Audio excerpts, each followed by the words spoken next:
អត់ទេជំរាបសួរអ្នកបងប្អូនអ្នកនាងខ្ញុំលេងក្រៅក៏Den Chain ហើយជើទំនាក់ខ្ញុំបានក្នុងរប្លកស្មួយគេដែរ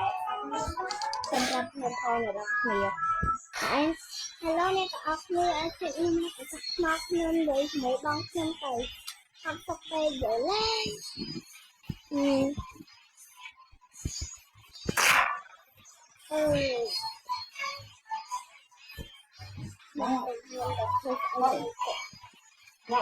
ដាក់មកចាំទៅខ្ញុំ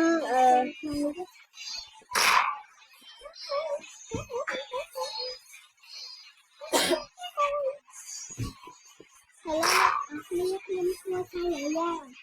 គឺជាប្អូនរបស់គឺជាប្អូនជីដូនរបស់ជីដូនមួយរបស់ចង្យល់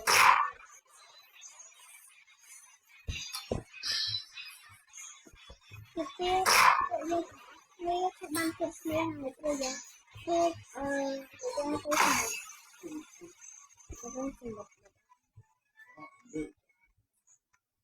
Guys, Masa Aiman